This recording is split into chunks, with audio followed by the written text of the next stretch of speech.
और होता क्या, जब जब धरती पे अधर्म बढ़ता है ना मैडम, तब तो भगवान अवतार लेते हैं। वो तो अपना फील्ड में रहना ही नहीं चाहते, उनके कार्यकर्ता काम ही नहीं करना। मुंह यूं पहले किस जमाने में हमको मुंह यूं करना पड़ता था 50 साल पहले, जो अभी वो कर रहे हैं। और पूरा भारत पड़ा है, वो वही वाले कर रहे हैं। किराए के किसान बिठा रखे उन्होंने, किराए के पैसे दे के बिठा रखे उनको। कौन बिठा रहे? वो विपक्ष की पार्टियां। होता क्या था, अपने गुरुजी क्लास का डिसिप्लिन मेंटेन रखने के लिए कक्षा के सबसे शैतान बच्चे को मॉनिटर बनाते। मैट्रिक्स नीट डिवीजन की सर्वश्रेष्ठ फैकल्टी टीम, मजबूत मैनेजमेंट और बच्चों की कड़ी मेहनत से 200 से भी ज्यादा बच्चों को मिला गवर्नमेंट मेडिकल कॉलेज में एडमिशन। आज ही मैट्रिक्स से जुड़ें और अपने डॉक्टर बनने के सपने को साकार करें।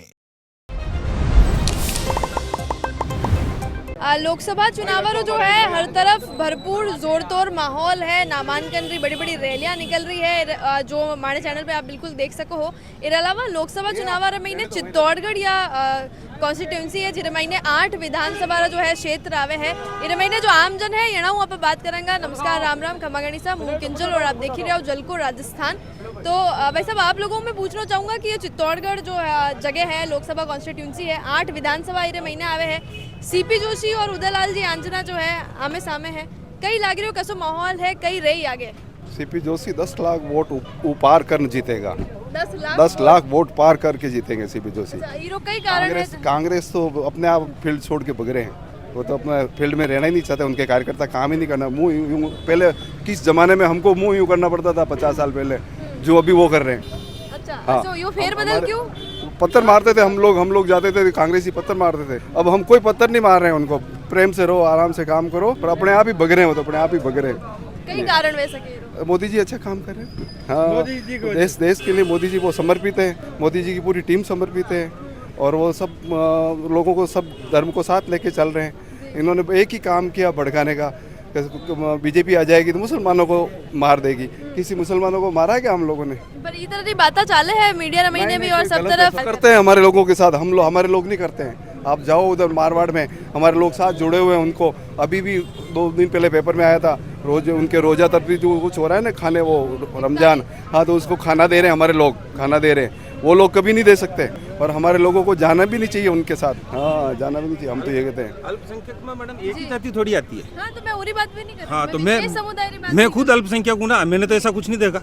मैं अल्पसंख्यक समुदाय हूँ, मैं जैन हूँ और सबसे कम है वास्तविकता में अल्पसंख्यक तो जैन है। हमारे साथ तो ऐसा कोई भेदभाव नहीं होता है। जैन कम्युनिटी वाला लोग भी अक्सर ये कहता था नजर आया है कि वे आप लोग खुद ने जो है हिंदू धर्म अलग माने, जैनिज्म अलग फॉलो चाले। ऐसा कोई एक आदमी 2 आदमी बोलते उससे कोई धारणा थोड़ी बन जाती मैडम। जैन समाज के सारे लोग हिंदू रीति रिवाज से सारे काम करते हैं।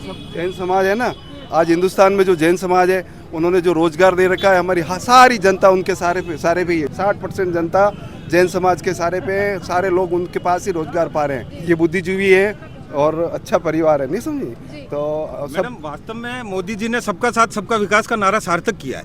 मतलब आपने लागे कि वो बिल्कुल वास्तविक जमीनी स्तर पे है। आज के 30 साल पहले की स्थिति देखो, किसान की क्या हालत। किसान पूरी तरह से साहूकारों पर डिपेंड था, ठीक है। और जब वो समय पे मान लो अतिवृष्टि हो गई, ओलावृष्टि हो गई, अकाल पड़ गया, वो जो कर्ज होता था वो नहीं चुका पाता था। बैंक वाले उसके घर जाकर और उसके बेल खोल के ले जाते थे। ये तरीका था, क्योंकि किसानों के कमाऊ बेटा बेल है। उस बेल को खोल के ले जाते थे, तब परिवार वाले दरवाजे पर खड़े होकर आंसू बहाते थे और कुछ नहीं कर पाते थे। ये समस्या पिछले 20 सालों में अब देखने को नहीं मिल रही है। धीरे धीरे जब से भारतीय जनता पार्टी अस्तित्व में आई, पहले राजस्थान में सरकार बनी, उत्तर प्रदेश में बनी, मध्य प्रदेश में बनी, फिर अटल बिहारी वाजपेयी की सरकार आई तो किसान क्रेडिट कार्ड बना, फसल बीमा योजना बनी, फिर वापस मोदी जी की सरकार आई तो किसानों के लिए पहली बार आमूलचूल परिवर्तन करके 33% खराबे पे मुआवजा दिया और ऐतिहासिक मुआवजा दिया, जो आज़ादी के बाद उस दिन से पहले कभी नहीं मिला था। तो मतलब अगर जिस तरह आप बता रहे हो किसानों बारे में बात कर रहे हो कि भाजपा की सरकार किसानों ने बातें बढ़िया साबित हुई है, तो किसान आंदोलन जैसी चीजें भी मोदी सरकार में भी, पर आप कहीं मैडम 140 करोड़ का भारत है और आज भी मोदी जी के साथ 40, 42 या 44% मतदाता ही है, यानी 56% विरोध में है। ये बात तो आप भी मानते हो ना, क्योंकि भारतीय जनता पार्टी को कितने प्रतिशत वोट मिले? 42 या 44, यानी 56% खिलाफ है। तो वो जो खिलाफ है, जिन्होंने वोट नहीं दिया, वो क्या करेंगे? आपने लगा कि वे लोग जो है। हाँ मैडम, सही है ना, सही है ना मैडम। अब और ये कुछ हरियाणा पंजाब के किसान है क्या? पूरा भारत में किसान है, जबकि ये तो दिखाई नहीं दे रहे कहीं। सब सिर्फ वो पगड़ी वाले किसान है क्या? और पूरा भारत पड़ा है, वो वही वाले कर रहे हैं। किराए के किसान बिठा रखे उन्होंने, किराए के पैसे दे के बिठा रखे उनको। कौन बिठा रहे? वो विपक्ष की पार्टियां, विपक्ष की पार्टी। विपक्ष वाले ये पूरी विदेशी फंडिंग है मैडम, ये पूरी विदेशी फंडिंग से चल रहे हैं। यहाँ वाला कोई नहीं बिठा रहे, ये सब ऊपर से फंडिंग। सरकार को बदनाम करो किसानों के नाम से, और किसान ओरिजिनल नहीं है, किसान तो खेत में बैठा है, किसान तो खेत में बैठा है। किसान को टाइम नहीं है वहाँ से खेत में काम करने वाला टाइम नहीं, और वो 2-2 महीने से बॉर्डर पे बैठे हैं, और इतने बड़े साधन कहाँ से आए उनके पास? किसान इतना बुलडोजर है इनके पास कहाँ से आए? किसान इतना संपन्न है तो आप वहाँ क्यों बैठे हो? उनकी दुकानदारी बंद हो, दलाल बिचौलिए हैं, और सारे विपक्ष इंडी गठबंधन है उनके बिचौलिए सारे, इसलिए वो वहाँ बैठे हैं। ये जो मुख्य विपक्षी दल है ना, इनका एक ही काम है, चुनाव आते हैं, चुनाव आते ही ये कोई ना कोई नया सिगुफा, नया भ्रम फैलाते हैं। जैसे अभी फैला रखा धारा 29 खत्म कर देंगे। राजीव गांधी जी की सरकार में 1985 में एनडीपीएस एक्ट बना, धारा 29 राजीव गांधी जी ने बनाई। अब आज इनके जो हमारे यहाँ के प्रत्याशी हैं उदयलाल जी, वो कह रहे हैं मैं अगर सांसद बन गया तो 29 हटा दूंगा। अरे मेरे बात कर रहे हैं इस तरह की कह रहे हैं ना मैडम को, जगह जगह मैं धारा 29 हटा दूंगा। और दूसरी बात ये कहते हैं साहब धारा 29 का दुरुपयोग हो रहा है। मैं आप भी मीडिया में हो, धारा 29 हो या दूसरी हो, उनको काम में कौन लेता है? पुलिस लेती है ना। तो राजस्थान की पुलिस 5 साल से किसके अंडर में थी? उदयलाल जी तो मंत्री थे सरकार में, 5 साल में वो अपनी पुलिस पे कंट्रोल नहीं रख पाए, तो 5 साल में पुलिस ने धारा 29 का दुरुपयोग किया। मतलब वो खुद की कमी बता रहे हैं। उदयलाल जी आंजना जो है वणारो अबार रिसेंट एक भाषण हो जिरे महीने वे ये भी कहता तक नजर आया है कि भाजपा पार्टी तो खुद ने अतरी मानवा लगी है, मोदी जी अतरा मानवा लगे खुद ने ऊपर की अबे लागवा लगी हो कि राम जी बाद में आया और भाजपा पहले आई, मोदी जी पहले। मैडम वो जो स्थितियां पैदा हो रही ना, वो मोदी जी को देख के नहीं कह रहे, वो देश की जनता को देख के कह रहे हैं। क्योंकि भारतीय जनता पार्टी और भारतीय जनता पार्टी के नेताओं ने लोगों के दिल जीते हैं। अयोध्या में मंदिर बनाने के लिए जनता ने वोट दिए थे 2014 में, ठीक है ना। मंदिर कहाँ बना? अयोध्या में बना। उसके अलावा और कहाँ बना आप बताओ? पहले मुस्लिम कंट्री में मंदिर बना, अबू धाबी में बना ना। उसका उद्घाटन किसने किया? मोदी जी ने। उसका उद्घाटन किसने किया? मोदी जी ने। तब वो जो मोदी जी की जो उपलब्धियां हैं, उनको छिपाने के लिए कुछ ना कुछ तो निकालना पड़ेगा ना मैडम, कुछ तो निकालना पड़ेगा। हाँ। अच्छा अभी आप पाचा आपने चित्तौड़गढ़ कॉन्स्टिट्यूंसी में आवा और सीपी जोशी की बात करा तो 10 साल तक वे लगातार सांसद रहे हैं। वणारो अगर रिपोर्ट कार्ड एक बनावारी बात करा तो कई कई उमें शामिल कर सकेंगे। मतलब सबसे पहले तो आप रेल की कंडीशन देखो, रेलवे की कंडीशन कितनी सुधरी। अब सीपीजी सांसद है तो केंद्र सरकार की सारी योजनाओं में भागीदारी सीपीजी की है। अब अगर ये कह के छोड़ दें कि पीएम किसान निधि तो प्रधानमंत्री जी दे रहे हैं, प्रधानमंत्री जी कहाँ से दे रहे हैं? सांसदों ने वहाँ प्रस्ताव पारित किया होगा तभी दे रहे हैं ना। तो सीपी जोशी लगातार सांसद में बात रख रहा है। 18,000 पट्टे थे मैडम जब सीपीजी सांसद बने ना, 18,000 के लगभग पट्टे थे। आज पट्टे 1,08,000 है। तो सीपीजी ने कुछ नहीं किया है। अफीम की नीति बनी, 18,000 से 1,08,000 पट्टे कैसे हो गए अगर सीपीजी ने कुछ नहीं किया तो? ये तो चुनाव आते हैं और चुनाव आते ही इनका एक तरीका है कि भाई झूठी चीजें चलाओ। शुरू से चल रहा है। पहले जनता अनपढ़ थी, इनकी बातों में आ जाते थे लोग, आजकल नहीं आते। अब ये नए नए सिगू पे निकालते हैं और कुछ नहीं है बाकी। कांग्रेस का काम ही है, जैसे आप पूछ रहे हो, पहले भी कांग्रेस का राज था और सांसद भी बने थे, गिरजा ब्यास भी बनी थी। और जब सीपीजी जोशी यहाँ चित्तौड़गढ़ से बने तब से यहाँ विकास की गंगा इतनी बही, लोगों को दिल जीता। पहले 6 लाख से जीते थे, 5,75,000 से। इस बार 12 लाख वोट से जीतेंगे। क्यों कि बड़ी सालडी, मावली रेड, उदयपुर, डूंगरपुर, कपासन, जहाँ जो किसान ने जिसने मांग की वहाँ जो उन्होंने काम किया। इस बार जो किसानों का लाइसेंस मिले, मैं खड़ा हूँ, मेरे 20 साल में लाइसेंस मिला किसान का, तो हम आज खुश हैं। एक और चीज मैं आप लोगों को कांग्रेस वाले काम नहीं करते हैं। कि आपका जो सीपी जोशी सांसद है वह भी प्रदेश स्तर का भी एक नेता है नहीं, और वे प्रदेशाध्यक्ष की भूमिका निभाते थे अलग अलग क्षेत्र महीने जावे। तो अपने गृह क्षेत्र पे इरो कोई प्रभाव पड़ रही है? मैडम कोई प्रभाव नहीं है ना गृह क्षेत्र में। वो नहीं आएंगे तो भी हम उनको कम से कम 10 लाख वोटों से जीता के भेजेंगे। हमारे पूरे राजस्थान में हमारे हर कार्यकर्ता, हर बूथ अध्यक्ष, हर आदमी सीपी जोशी है। हर आदमी खुद चुनाव लड़ रहा है, किसी कोई और उनके आने की जरूरत नहीं है। हर कोने में जहाँ से इतनी बड़ी कॉन्स्टिट्यूंसी अपने लोकसभा क्षेत्र, हर कार्यकर्ता चुनाव लड़ रहा है। सीपी जोशी जी को कहीं आने की जरूरत नहीं, बैठे बैठे उनको जिताएंगे। आज सीपी जोशी है। देखो सीपी जोशी एक युवा नेता रे रूप में देखियो जा रहे हो, तो आप भी एक युवा हो, तो युवा होवा रे नाते कई उम्मीद करो। 10 साल में काम करो, मैं यो तो सुन लियो। आप आगे कई उम्मीद कर रहे हो वर्णा ने सांसद बनवा रहे बाद? हम ये उम्मीद कर रहे हैं कि ये जो सरकारें वादे करके जाती है कि नवयुवकों को रोजगार देगी, नौकरियां देगी, ये एक सिर्फ वादी रह गई। अभी आप 5 साल के पहले देखो कुछ नहीं मिला है जनता को। भ्रष्टाचारी मिला। और अब ये जो नई सरकार बनी है और आगे भी अगर ये मोदी की सरकार बनेगी तो मोदी जी से हमें यह आशा है कि हर जिले में से जो भी गवर्नमेंट सर्वेंट की भर्तियाँ होती है उनको रिक्त स्थानों पूर्ति की जाएगी। हमारे गांव के अंदर अभी तक एक ही सब्जेक्ट चल रहा है, वो गांव में 5000 जनसंख्या का, उसमें भी बढ़ोतरी की जाएगी। हम ये विश्वास लेकर सीपी जोशी के साथ हैं और हर घर भी सीपी जोशी, हर भी मोदी है, सब चीज़ मोदी है।